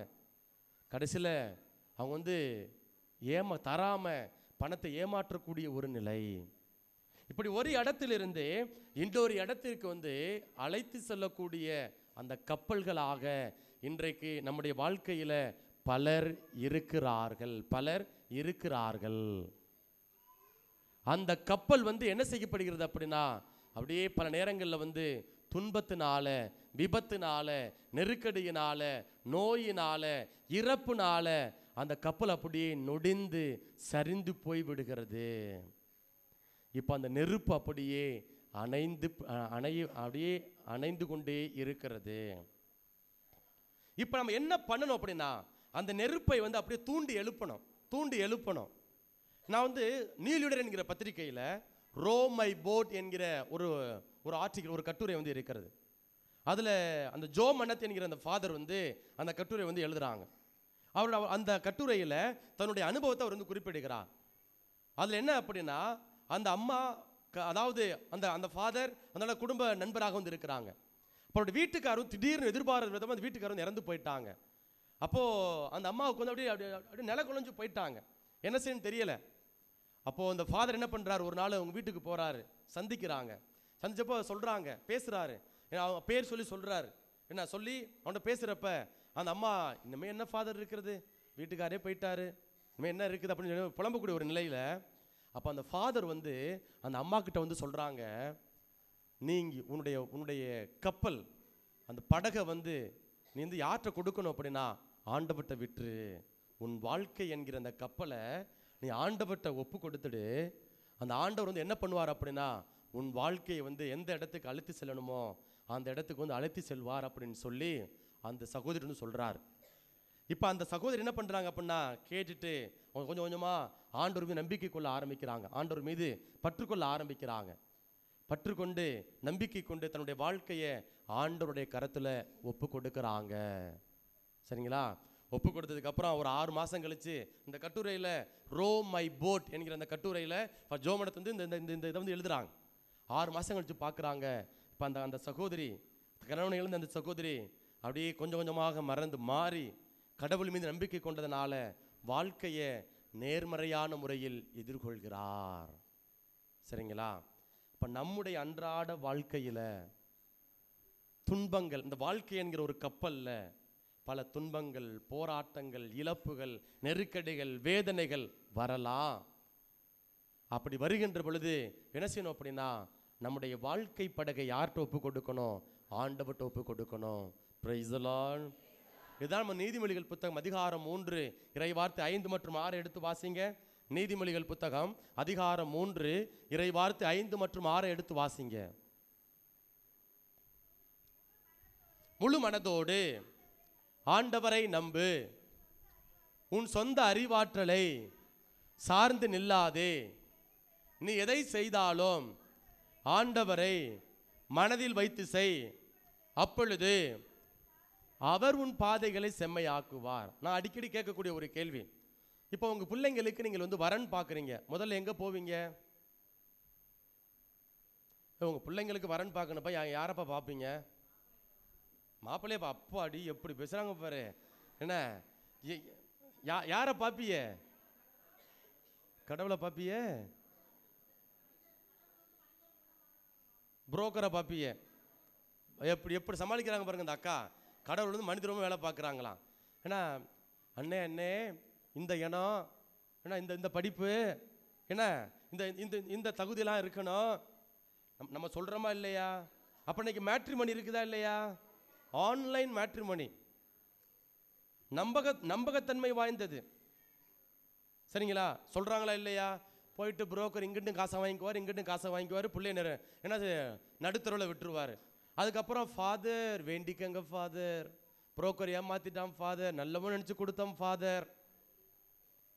பாருங்க, நீ எதை செய்தாலும் ஆண்டவரை மனதில் வைத்து செய், உன் சொந்த அறிவாற்றலை சார்ந்து நில்லாதே, முழு மனதோடு ஆண்டவரை நம்பு. நீ எதை செய்தாலும் ஆண்டவரை மனதில் வைத்து செய், அப்போது ஆண்டவர் உன் பாதையை செம்மையாக்குவார். Price the Lord. கரங்களை மேலே உயர்த்தி பிரைஸ் தி லார்ட்.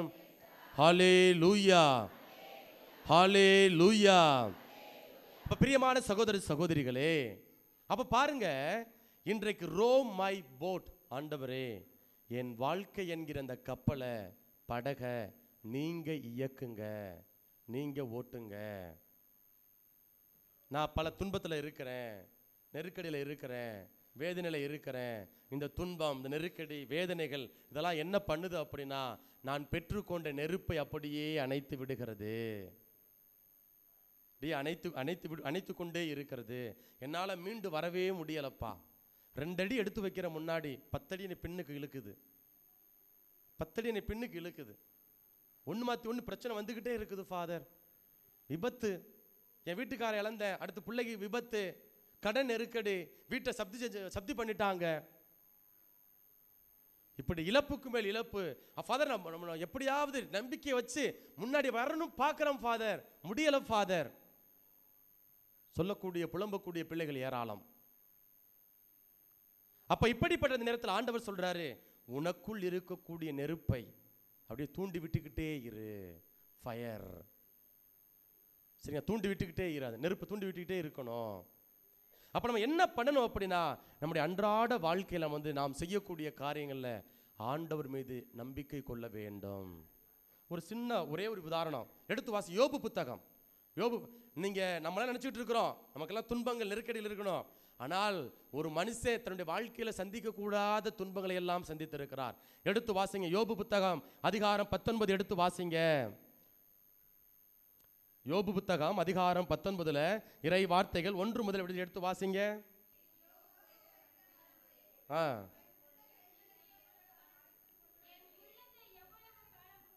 யாராவது ஒரு ஆள் மைக்கில் வாசிங்க, மைக்கில் வாசிங்க, மைக்கு கொடுங்கப்பா. வாசியா பாப்பா.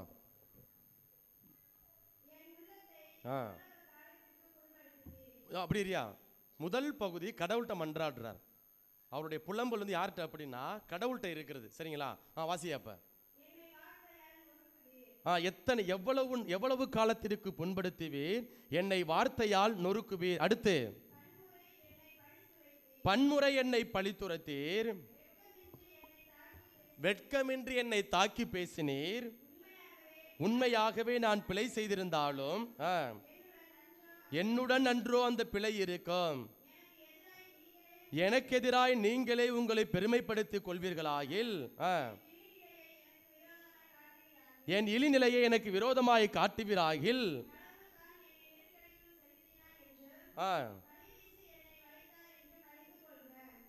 கடவுள்தான் என்னை நெருக்கடிக்குள் செலுத்தினார் என்றும் மலை வீசி என்னை வளைத்தார் என்றும் அறிந்து கொள்க. அப்படி நீங்க இதுங்க வாசிங்க. 12வது வசனம் வாசிங்க.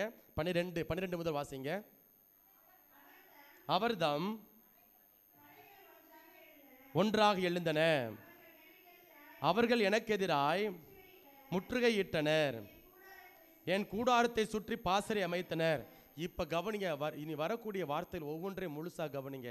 எப்படி யோபு தன்னுடைய வாழ்க்கையில உடல் அளவுல மனதளவுல அவர் நோய்களையும் வேதனைகளையும் நெருக்கடிகளையும் அனுபவித்தார் என்பது நல்லா உன்னிப்பா கவனிங்க. வாசியா. முதல்ல யார் அகற்றினார் அப்படின்னா என் உடன் பிறந்தவரை அகற்றினார். அடுத்து இரண்டாவது எனக்கு அறிமுகமானவரை முற்றிலும் அகற்றுகிறார். மூன்றாவதாக என் உற்றார் சொந்தக்காரர்கள் என்னை ஒதுக்கினர். அடுத்து நான்காவதாக நண்பர்கள் என்னை மறந்தனர். ஐந்தாவதாக என் வீட்டு விருந்தினரும் என் பணிப்பெண்களும் என்னை அந்நியராக கருதினர். பாருங்க, பணிப்பெண் வேலையால் கூலிக்கு வேலை செய்யக்கூடியவங்க அவங்க என்ன பண்றாங்க, தங்களை யோபுவை என்ன பண்றாங்க அப்படின்னா அந்நியராக பார்க்கக்கூடிய ஒரு நிலை. ஆறாவதாக வாசியா. ஓகே, அடுத்து ஆறாவதாக அடுத்து அடிமை, என் அடிமை அழைப்பேன். அடுத்து மறுமொழி கொடான். பாருங்க, அடிமை கிட்ட சொந்த வீட்டில் அடிமையா இருக்கக்கூடிய அவன்கிட்ட எப்பா கொஞ்சம் உடம்பு சரியில்லா சாப்பாடு போடுறா கேட்கக்கூடிய கெஞ்ச வேண்டிய ஒரு நிலை. சம்பளம் யாரு கொடுக்கிறா? யோபு கொடுக்கிறாரு. சம்பளம் யாரு கொடுக்கிறா? யோபு கொடுக்கிறாரு. ஆனா இங்க பாருங்க, அடிமையிடம் கெஞ்ச வேண்டிய ஒரு சூழல். அடுத்து வாசிங்க. என் மனைவிக்கு என் மூச்சு வீச்சமாயிற்று. இனி இவர்கள் ஈருடல் அல்ல ஓருடல். சரிங்களா? நீங்க திருமணத்தில் அப்படித்தானே வாக்குறுதி கொடுக்குறீங்க. சாமியார் என்ன சொல்றாரு? இனி நீங்கள் இருவர் அல்ல ஒருவர். அப்படிதானே? பிள்ளையை பெத்த இந்த யோபு அவருடைய மனைவி, இப்ப மனைவி சொல்றாங்க, என் மனைவிக்கு என் மூச்சு வீச்சம் ஆயிற்று. மானே தேனே அப்படின்னு சொல்லி கவிதை சொன்னவர், நீ அப்படியாக்கும் இப்படியாக்கணும் என்ன கவிதை சொன்னவர், இப்ப கவிதை சொன்ன மனைவி, பாராட்டின மனைவி இன்னைக்கு சொல்றாங்க. அவர் சொல்றாரு பாருங்க, என் மனைவிக்கு என் மூச்சு வீச்சம்னா என்ன? நாட்டே பக்கத்துல வராதடா. நீங்க சொல்லுவீங்க, நாரப்பையில குடிச்சிட்டு பக்கத்துல வராதடா சொல்லுவீங்களா மாட்டீங்களா? Price the Lord. அப்ப சொல்றீங்க, அப்ப சொல்றீங்க, உங்க வீட்டுக்கார பார்த்து நீங்க சொல்றீங்க. சரிங்களா? அப்ப பாருங்க, என் மனைவிக்கு என் மூச்சு வீச்சம் ஆயிற்று. அடுத்து என் தாயின் பிள்ளைகளுக்கு நான் நாற்றமானேன். அடுத்து வாசியா.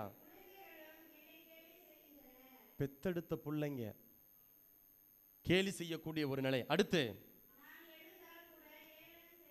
நான் எழுந்தால் கூட ஏளனம் செய்கின்றன. அடுத்து என் உயிர் நண்பர் எல்லாரும் என்னை வெறுத்தனர். என் அன்புக்குரியவராய் இருந்தோரும் எனக்கு எதிராய் மாறினர். நான் வெறும் எலும்பும் தோளும் ஆனேன். அப்பா, ஒரு வாழ்க்கை ஒரு மனுஷன் நினைச்சு பாருங்க, சாப்பாடு இல்லாம எலும்பும் தோளுமா இருக்க, பற்களும் ஈருமான இருக்கக்கூடிய ஒரு நிலை. மனைவி, உடன் பிறந்தவர்கள், பெற்றெடுத்தவர்கள், நண்பர்கள், அறிமுகமானவர்கள், அடிமை பெண்கள், பணிப்பெண்கள், அடிமைகள், எல்லாரும் அறிமுகமானவர்கள், தாயோடு உடன் பிறந்தவங்க, இதெல்லாம் ஒரு பக்கம். ஒரு விதமான வழி, எல்லாம் விட்டுட்டு போயிட்டாங்களே அப்படிங்கிற ஒரு வழி ஒரு பக்கம்.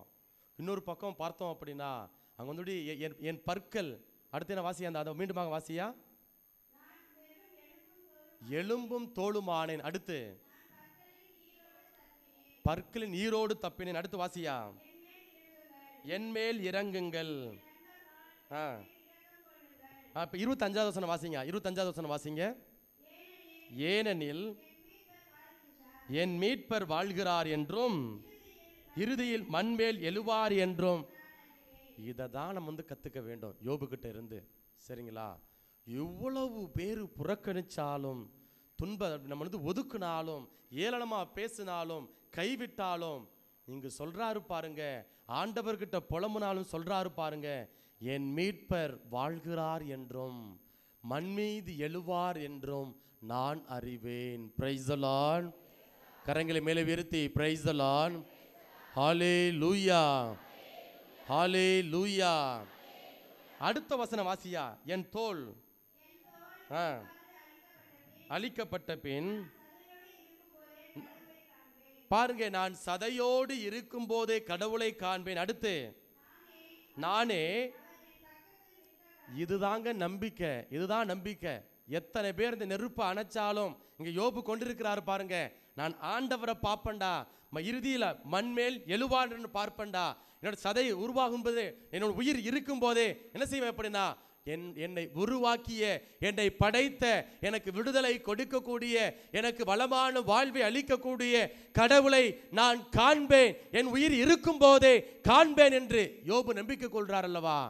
இந்த நம்பிக்கையை தான் நீங்களும் நானும் கொண்டிருக்க வேண்டும். வாசியா, மீண்டுமாக வாசிங்க.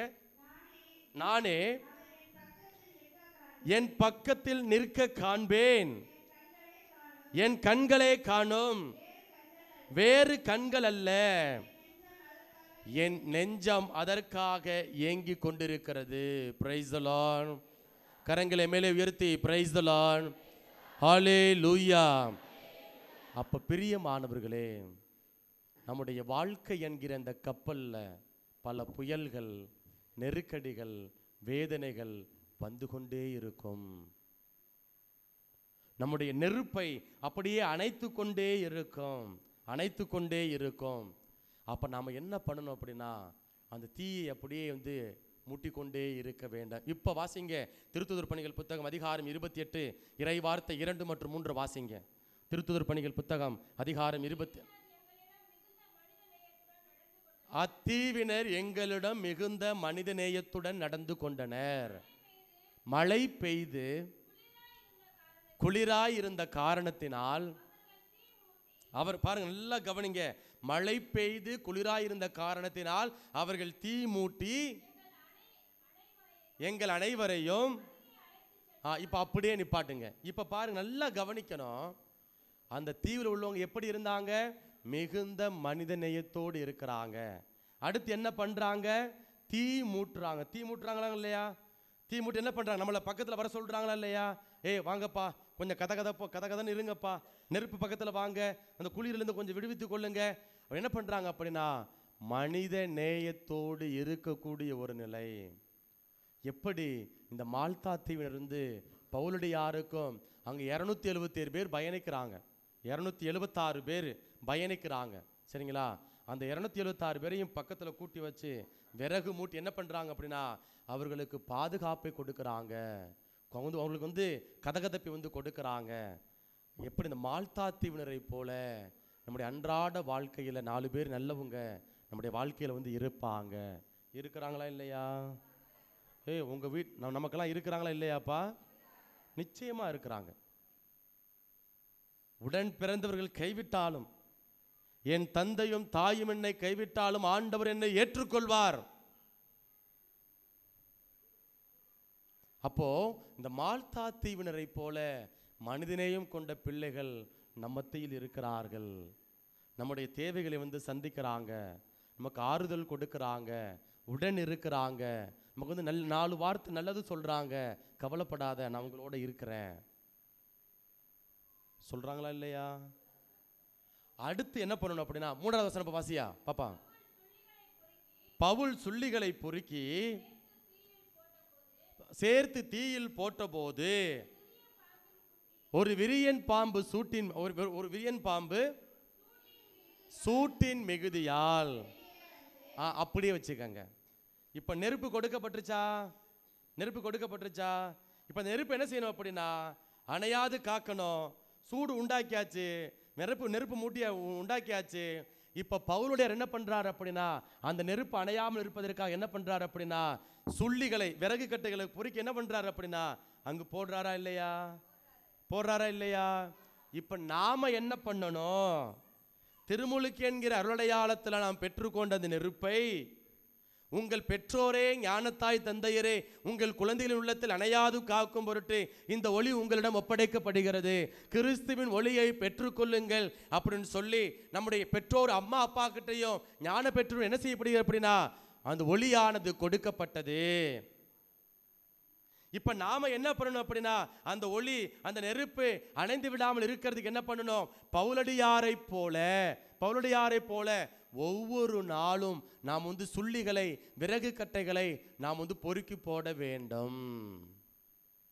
இப்ப அந்த சுள்ளி என்ன, விறகு கட்டை என்ன? எடுத்து வாசிங்க. எரேமியா புத்தகம் அதிகாரம் 23 இறைவார்த்தை 29. எரேமியா புத்தகம் அதிகாரம் 23 இறைவார்த்தை 29. என் சொல் தீயை போன்றதல்லவா? நானே சொல்லிடலாமா? பாருங்க, என் சொல் தீயை போன்றதல்லவா, பாறையை நொறுக்கும் சம்மட்டியை போன்றதல்லவா என்கிறார் ஆண்டவர். Price the Lord. இப்ப பாருங்க, என் சொல் தீயை போன்றது அல்லவா. நான் ஏற்கனவே உங்கள்கிட்ட சொன்னேன், நெருப்பு என்ன பண்ணுது? சுத்திகரிப்பு செய்கிறது. இப்போ இந்த ஆண்டவருடைய இந்த விறகு கட்டைகளாக நெருப்பாக இருக்கக்கூடிய இந்த ஆண்டவருடைய வார்த்தையை நம்ம வாசிக்கிறப்ப என்ன பண்ணுது அப்படின்னா இது இதயத்துக்குள்ள கடந்து வருது. வரணும். சும்மா வாய் பார்த்துட்டு இருக்க கூடாது. என்னமோ பேசுறாயா அந்த சாமியார், வாழ்க்கையோட தொடர்பே இல்லப்பா அப்படின்னு, அல்லது நல்லா பேசுறாரா மார்க் போடக்கூடாது. என்ன பண்ணணும் அப்படின்னா இங்க கேட்கக்கூடியத, மூளைக்கு வந்ததை இதயத்துக்கு கொண்டு வரணும். என் சொல் தீயை போன்றது அல்லவா. அப்ப ஆண்டவருடைய வார்த்தை இதயத்துக்குள்ள வர வர வர இதயத்தில் இருக்கக்கூடிய தேவையில்லாத காரியங்கள், மனக்கசப்பு, சீற்றம், சினம், பழிப்புரை எல்லாம் என்ன செஞ்சிடும் அப்படின்னா நம்மிடமிருந்து அப்புறப்படுத்தப்படும். பாறையை பிளக்கும் சம்மட்டியை போன்றது அல்லவா. நம்ம ஊர்ல பார்க்குறோம், பின்னாடி மலையெல்லாம் புழக்கிறாங்க.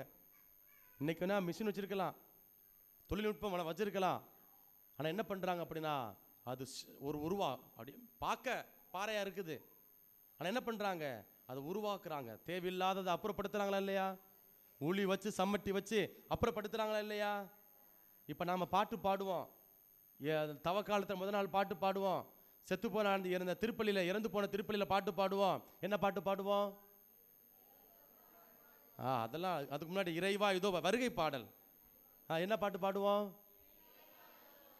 பாடுங்கப்பா. இறைவா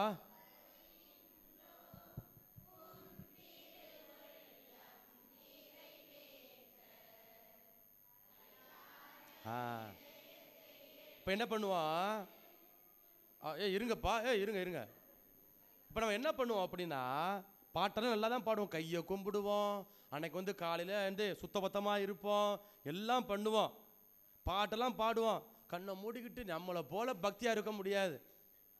ஆனால் உள்ளுக்குள்ள என்ன இருக்கிறது? என்ன இருக்குது? பாறையை விட கடினமானது. அதான் என் சொல் தீயை போன்றதல்லவா, பாறையை பிளக்கும் சம்மட்டியை போன்றதல்லவா. அப்ப இந்த ஆண்டவருடைய வார்த்தையை வாசிக்க இது அதை ஷேப் பண்ணுது. ஏய் அமல்ராஜ், நீ கோவத்தோட இருக்கிறடா, கோவத்தை கட் பண்றா. பொறாமப்படுறா, கட் பண்றா. உள்ளுக்குள்ள வன்பத்தோட இருக்கிறடா, தேவையில்லை அப்புறப்படுத்து. இது நான் எனக்கு சொல்றேன்ப்பா, நீங்க உங்களுக்குள்ள சொல்லிக்கணும். அப்ப தேவையில்லாத கழிவுகளை, தேவையில்லாத அந்த சாம்பல், உள்ளுக்குள்ள சாம்பல் இருக்கு இல்லையா, தொடக்கத்திலே சொன்னேன், எப்படி அடுப்பு மூட்டுறோம், தேவையில்லாத சாம்பலை அப்புறப்படுத்துறோமோ, நெருப்பு பற்ற வைக்கணும், கதன்னு எரியணும். அந்த நெருப்பு அணையாமல் காக்கப்படணும். அப்ப காக்கணும் என்ன அப்படின்னா பாருங்க, நம்ம கோயில்ல எப்பவும் ஒரு நெருப்பு எரிஞ்சுக்கிட்டே இருக்கும். இதற்கான பின்பலத்தை நம்ம எங்க பார்க்கலாம் அப்படின்னா, நாம அரசர்களின் முதல் புத்தகம் அதிகாரம் 18 நம்ம பார்க்கலாம். சரிங்களா? அங்க ரொம்ப அழகா வாசிக்க வேண்டாம், நேரம் ஆயிடுச்சு, அடுத்து பிரேயருக்கு போகணும். இப்போ என்ன நடக்குது அப்படின்னா, நம்ம எப்போதுமே ஆண்டவருடைய இல்லத்துல ஒரு நெருப்பு எரிந்து கொண்டே இருக்கிறது. இங்க ஆலயத்துல ஆண்டவருடைய பிரசன்னம் இருக்கிறது, நெருப்பானது அப்படியே கதன்னு எரிந்து கொண்டே இருக்கிறது, ஒளி எரிந்து கொண்டே இருக்கிறது. அப்ப நான் இந்த இந்த உடல் யாருடைய உடல்? இந்த உடல்ல யார் இருக்கிறா? என்னப்பா யார் இருக்கிறா? எடுத்து வாசிங்க. 1 கொரிந்தியர் அதிகாரம் 3. மீண்டுமாக வாசிங்க. அதிகாரம் 13 வாசிங்க. 13 16 வாசிங்க. 1 கொரிந்தியர் அதிகாரம் 3 16 வாசியா. நீங்கள் கடவுளுடைய கோவில் என்றும் கடவுளின் ஆவியார் உங்களில் குடியிருக்கிறார் என்றும் உங்களுக்கு தெரியாதா? ஒருவர் கடவுளின் கோவிலை அழித்தால் கடவுள் அவரை அழித்து விடுவார். ஏனெனில் கடவுளின் கோவில் தூயது. அப்ப நாமெல்லாம் யாரு? நாமெல்லாம் யாரு? எல்லாரும் அப்படி எழுந்து நில்லுங்க. எழுந்து நில்லுங்கப்பா. எல்லாம் எந்திரிங்க. எழுந்து நின்று இயேசுவை தொட்டால் போதும். இந்த பாடல் வாயிலாக ஆண்டவரே என்னை தொடும். என்னுடைய உடல் நோய்கள் நீர் எனக்கு கொடுத்திருக்கக்கூடிய நெருப்பை அப்படியே அணைத்துக் கொண்டே இருக்கிறது. ஆகவே எல்லாரும் இப்படி கண்களை மூடி இயேசுவினை தொட்டால் போதும் என்கிற அந்த பாடல் வாயிலாக ஆண்டவரே என்னை தொடும், என்னை பலப்படுத்தும், என்னை ஆசீர்வதியும், எனக்கு தேவையான விடுதலையை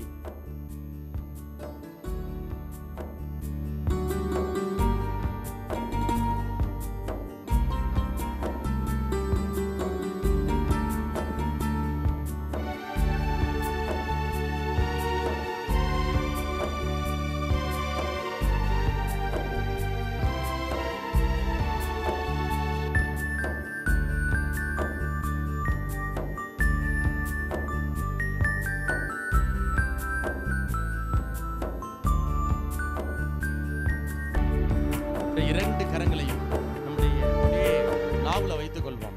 இரண்டு கரங்களையும் நாவில் வைத்து வாயில வைத்துக் கொண்டு ஆண்டவரே என் நாவினை தொடும் ஆண்டவரே, என்னுடைய நாவு உன்னுடைய நாவாக மாற வேண்டும் ஆண்டவரே. பல நேரங்கள்ல நான் தேவையில்லாத வார்த்தைகளை பேசுறேன், தேவையில்லாத காரியங்கள் நான் பிறருக்கு எடுத்துரைத்துக் கொண்டே இருக்கிறேன்.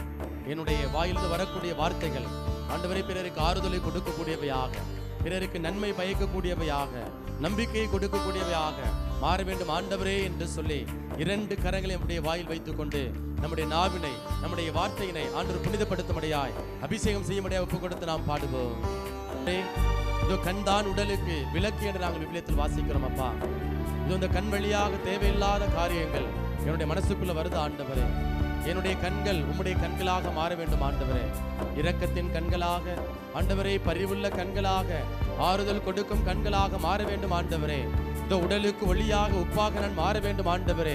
ஆண்டவரே தெய்வமே, என்னுடைய கண்கள் அபிஷேகம் பெற வேண்டும் ஆண்டவரே என்று சொல்லி கண்களுடைய அபிஷேகத்திற்காக நம்மை நாம் ஒப்பு கொடுத்து ஜெபிப்போம்.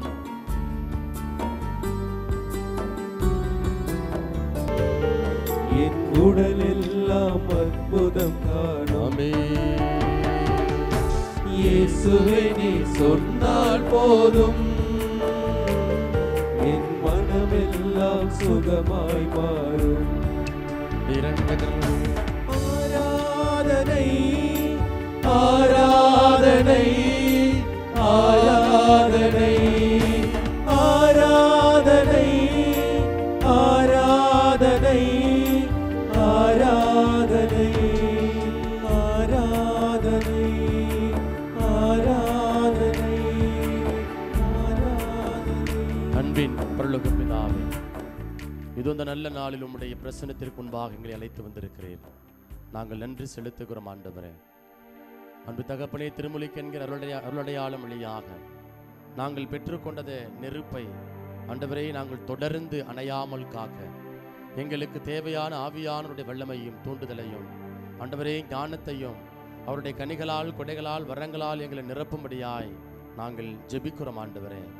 அன்பு தகப்பனே, எங்கள் வாழ்வில் நாங்கள் சந்திக்கக்கூடிய புயல்கள், போராட்டங்கள், நெருக்கடிகள் எல்லாவற்றையும் நீர் அறிவீர் ஆண்டவரே. அன்பு தகப்பனே, எல்லா விதமான தடைகளும் மாறுவதாக, தீமைகள் விலகுவதாக, சாப கட்டுகள் விலகும்படியாய் நாங்கள் கட்டளையிடுகிறோம் ஆண்டவரே. இந்த பிள்ளைகளுக்கு நிரந்தர வேலை வாய்ப்பை தாரும், நல்ல வருமானத்தை தாரும், குடும்பத்திற்கு தேவையான அமைதியை தாரும், சமாதானத்தை தாரும், ஒற்றுமையை தாரும், மன நிறைவை தரும்படியாய் நாங்கள் ஜெபிக்கிறோம் அப்பா. ஆண்டவரே இயேசுவே, இதோ பிள்ளைகள் விரும்பக்கூடிய காரியங்கள் நிறைவேற்றி கொடுத்தும்படியாய் நாங்கள் மன்றாடுகிறோம். உன் மனம் விரும்புவதை ஆண்டவர் உமக்கு தந்தருள்வாராக என்று நாங்கள் திருப்பாடல் 20 இறை வார்த்தை 4 வாசிக்கிறோம் ஆண்டவரே. அந்த வார்த்தைக்கு இணங்க தோவருடைய உள்ளத்து விருப்பங்கள், ஏக்கங்கள், மன்றாட்டுகள் அனைத்தையும் நிறைவேற்றி கொடுத்துள்ளபடியாய் நாங்கள் ஜெபிக்கிறோம். இதோ எந்த விதமான விபத்தும், ஆபத்தும், பொல்லாப்பும், தீங்கும் அணுகாதபடி நீரே இவர்களை காத்து வழிநடத்த வேண்டுமாய் நாங்கள் மன்றாடுகிறோம். இவற்றையெல்லாம் எங்கள் ஆண்டவரும் மீட்பருமான இயேசுவின் நாமத்தில் ஒப்புக் கொடுக்கிறோம். எங்கள் ஜெபம் கேளும் நல்ல தகப்பனே. ஆமென். முழந்தால் படியிட்டு ஆண்டுடைய ஆசிரியை பெற்றுக் கொள்வோம்.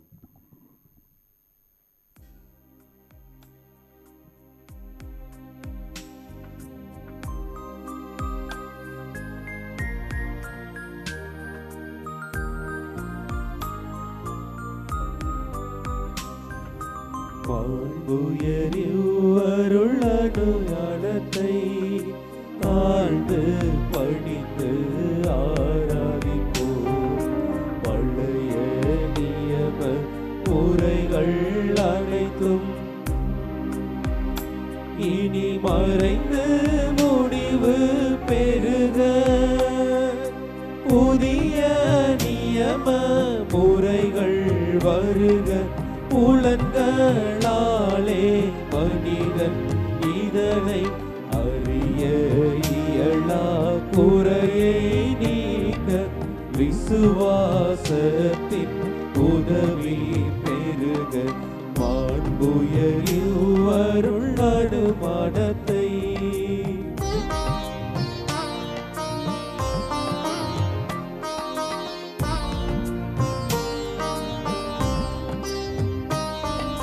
பிதாவுக்கும் சுதனிவர்க்கும் புகழ்ச்சியோடு வெற்றியாக்கும்.